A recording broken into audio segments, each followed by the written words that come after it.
nina mani noza kuchiriza ngo nina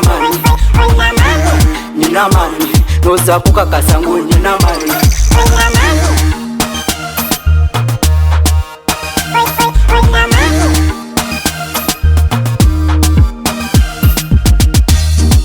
Yes, amazina ni Ronald aka DM Swaga wakabi.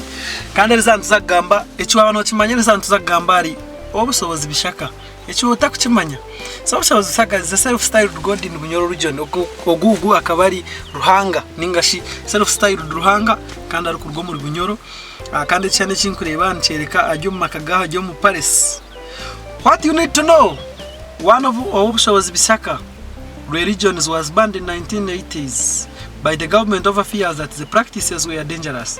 So mwaka wa 1998 government kanetina kandi yabaninga edini ya Owobusobozi Bisaka bakutina konka ombire obwarabire hanyaka 20 nyuma buri mwe bembezwe na kana yiriki yari kwenda mani echo njya utakukimanya.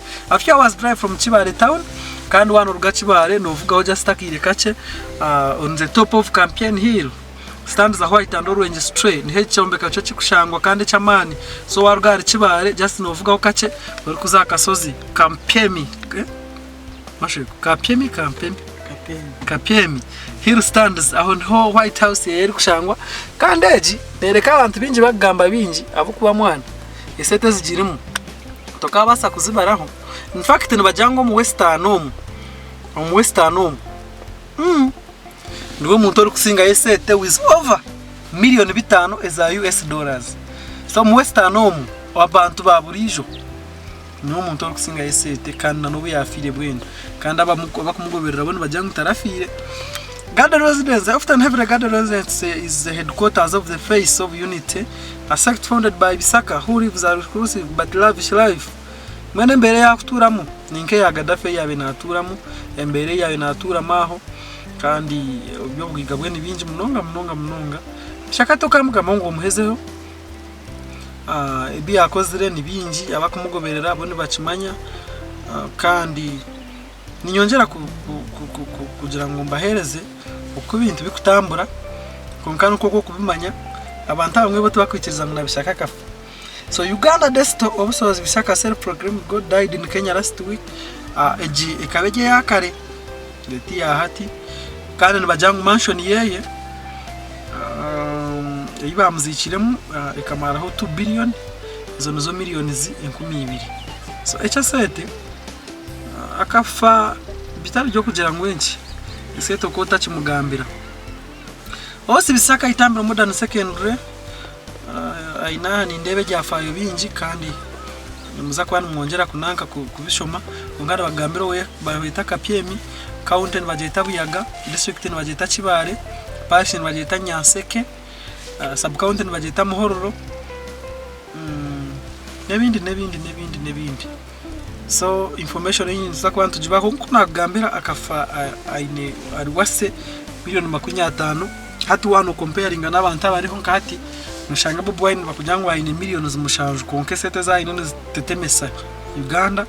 So ka millions zenka mukaga nkane tetemesa Uganda. So meaning ngu omuntu wa $5,000,000 akafa ine sete nyinji tinkiteka diga uno basano kuziya zubu shana watu ara yo banta bari nkamashweko aho nibabasa kujo kubazeninga asumani ninga ukatwara yo Mr. Dons entuha.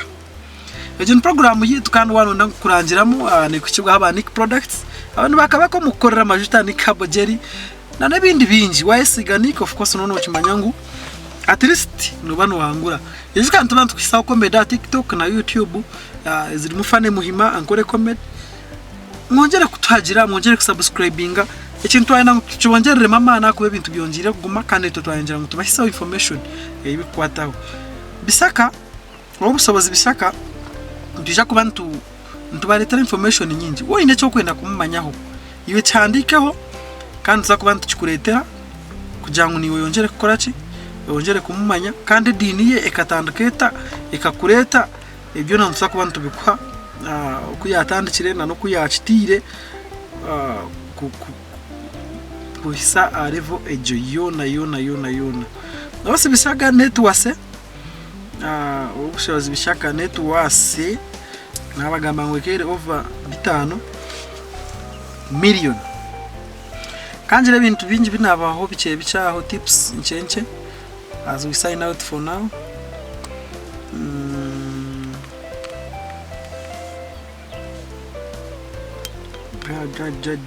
We bring it to you the full life biography and networks of self-proclaimed god of the Bunyoro region of Owobusobozi Bisaka Desto, who has lived his life as a god and running a very wealthy cult that no other man on the African land has ever run, with over emitwaro 9 followers. So akuyaje kufera kaine abagoberezi bakwingana emitwaro 9 kandi Owobusobozi Desto Bisaka was born 11th June 1930 at Kitoma Chibozi village in the parish of Bujuni, Buyanja County, Chibale district in Western Uganda. His parents were Petro Byombi and Agnes Kabora. Both of them were staunch members of the local Catholic parish of Bujuni. So bakawa jaba dini yaba Kristo munonga. According to Bisaka, he spent little time with his parents, has lived and grown up with his grandparents from the age of 80 years. Kutandika nenyaka mwenda akakura n'abazirebe n'abazireba ba grandben akakura n'abashubenu kuko akura na kaka wawe ninga shwenkuru wawe kutandika nenyaka 8. His grandfather Alfonso Wenkere worked as catechist. So and his grandmother taught him about God. So shenkuru yako kwaje mushomesa. Bisaka Owobusobozi desired to be a priest but did not get a chance. Akajazaho kujangwa abefaza kunkajya yanga ninjana we nankani arnech dikamukiza man kare ebishiba yashongwireho arnech no moyo ndice dikamukiza man kandi tiyananka. So ejo faza jarema kandi mwagwara kumugwena na 8 kuyarema kukuza mu seminary yajata kembichendeze. He became a Catholic. He became critical of the Catholic faith when it announced his revolution in 1970, a revolution that got him out of the church. Tarabakunzire yagumana bakanisa kandi magwara kumugwena shanjunetana dajata ibikame mbirechire. So edini y'abakana bajeta the face of unit kandi bajeta the face of unit integadega nguna hateriho kandi it started as a movement and was running in the official Runyoro language. Itambiro ryo mukama ruhanga w'amahigo na Owobusobozi Association of the Healing Place of God of all armies and the making of a post-Catholic religion found in Bunyoro region Uganda. Bisaka face unit located at Kampemi village in Kaspof Hill in Muhoro town, with a population of over 200 residents in the district of Kagadi, Western Uganda, some 251 kilometers from Kampala. Kampemi also serves as a headquarters of the place, and it is most important sacred space and site. Sacred space. Bisaka also came to have received spiritual powers to heal the sick. Najangwa akachira mani. His family, he is God. And he has married more than enough women that exceed 20. Yeah. Ogu. Abajang family ye ni ruhanga kandi hata abantu no yabehanjire. His family, he is God and he has married more than enough women.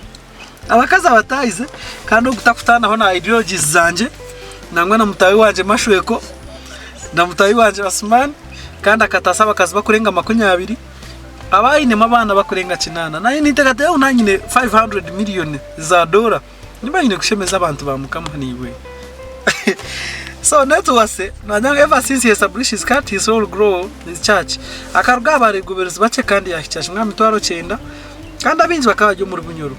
So nibakugira he is the richest man in the region and Western Uganda tiraje with estimated net worth of over 500 million. Nabari kugira billion ya dola cause yashanga ngo aine over 500 million za dola najo muntu wamana munonga.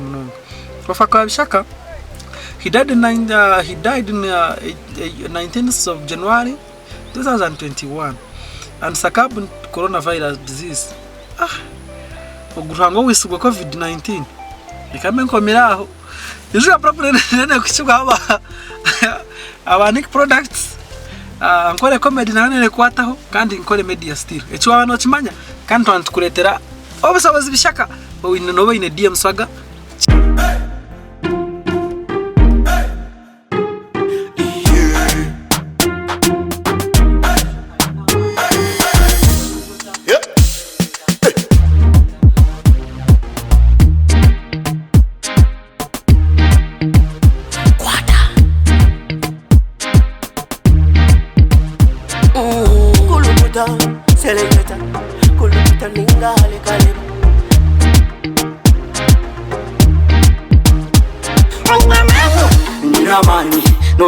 kwikiriza ngu nyina amaanyi nyina amaanyi noza kukakasa ngu nyina amaanyi